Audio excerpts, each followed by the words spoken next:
Hey everyone, welcome back to my YouTube channel. My name is Daniel, and today in this video, instead of a tournament game, I'll actually be showing you a training game that I played today online on Lichess. So my Lichess rating at the time of this game was 24-22. So I was playing white, and let's take a look at what happened in this game.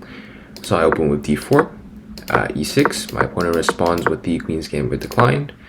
Bishop to b4. Bishop to b4 is a move I actually haven't really studied, which is why here I actually played a mistake, which is queen to c2. Castles by my opponent, e3, h6, sorry, trying to get my bishop off of this pin. I play bishop h4, g5. So keep in mind, this isn't actually in an arena, so my opponent's rating isn't actually that high, which is why some moves are a bit inaccurate. So g5 here, trying to kick my bishop away again. Bishop to g3. My opponent jumps into the nice outpost square on e4, and here I play bishop to d3, trying to kick my opponent's knight away. So here I calculated that although I usually don't want to go for bishop, knight for bishop, here I calculated that knight takes on g3 is okay after h takes on g3 because I have the open file. Besides, if my opponent takes here instead and tries to give me the doubled pawns after a move like say bishop to d6. Then I simply have knight to e2, and I still have ideas of h4 at some point. To demonstrate a more extreme example, let's say my opponent plays bishop to a5, then here I directly have h4. H4, and then say my opponent takes, actually. Then I simply have rook takes h4. My opponent's structure is terrible, and I'm just getting in. And say my opponent plays a move like a6 to demonstrate what happens after takes. H takes g5, say h takes g5. Here my opponent basically is lost completely already. Bishop h7 check, king g7, bishop to e5 check, say f6. If f6, then simply queen to g6 check, king to h8, and simply bishop to g8, a really nice stylish checkmate with the rook here, discover checkmate. And here in fact black's completely busted. So that just shows how quickly this move g5 already is. How quickly white can simply gain an initiative and completely just dominate black's position in a couple of moves. So bishop to d3, my opponent takes the bishop, h takes, putting pressure on this h6 point. Queen to f6, defending.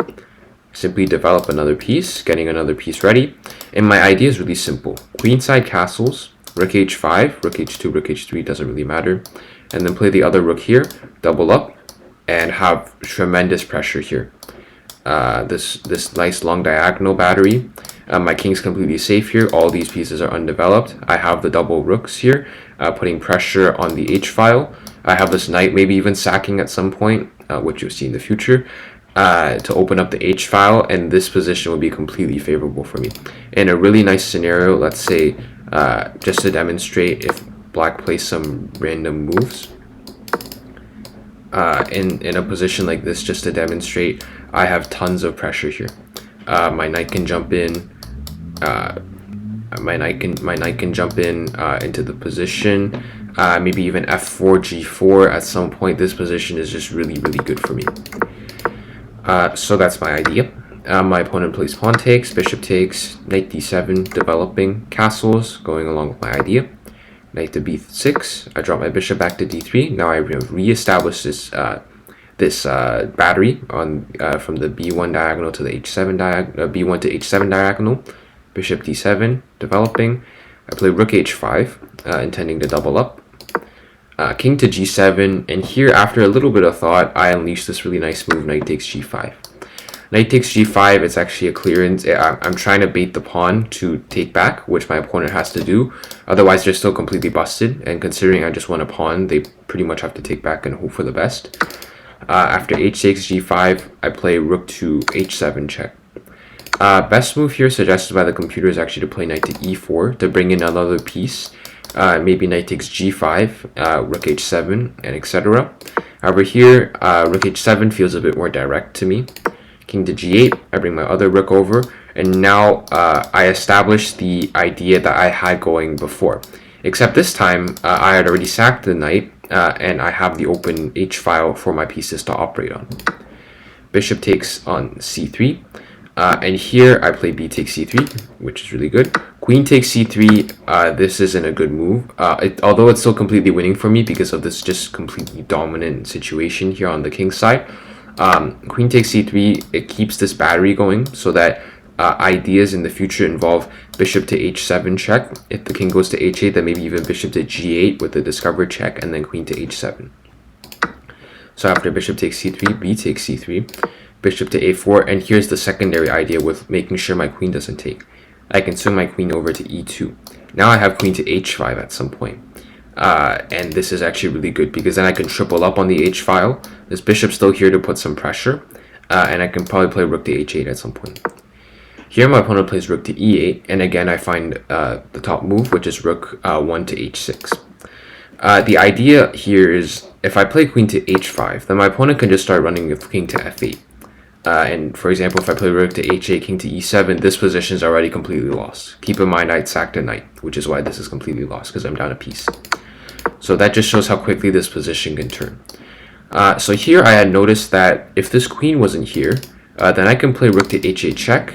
Say the queen doesn't take, say the queen isn't here. Then king to g7, then I have rook 1 to h7 checkmate. This is checkmate because obviously the rook currently taking away the g7 square. This bishop takes away this g6 square. H6 is obviously taken. G8 and f8 are all taken. So this is why this is checkmate. So in an ideal scenario, that's what I want. So which is why here I play rook 1 to h6. Rook 1 to h6, the idea is the queen can no longer cover this h8 square. This diagonal is fully covered. This pawn covers this square, and all of these squares are covered. So obviously if the queen doesn't want to have to give itself away, then let's say queen to e7. Then this is actually what happened in the game. Then here I simply have a checkmate in 3, rook h8, king g7, rook 1 h7, king to f6, and queen to f3, which is checkmate. Because all the pieces cover all these squares. So my bishop covers the f5 and g6 squares. My queen covers f5 and also f6, the square the king is currently on. E5 is covered by the pawn, g7 is covered by the rook, and all the other squares are taken by black's pieces. So that's why rook 1 to h6 is a really strong move. Besides from that, say I didn't see this checkmate, queen to h5 is also really strong, and now I have this triple stack of major pieces on the h file, which will at some point checkmate with black. So in general, a very, very, very smooth attacking game, leading to a really nice checkmate at the very end, with all my pieces being involved in the attack. Also, that knight takes g5 move was very, very nice to play. Knight takes g5, clearing out the h file so that I can move my pieces in, was a very, very nice idea. Yep, so hope you all enjoyed. A very nice attacking game on my part. Also, finally, the very nice idea of queen to e2, as well as rook 1 to h6 to make the queen have to sacrifice itself, if not checkmate. And yeah, hope you all enjoyed. Thanks for watching.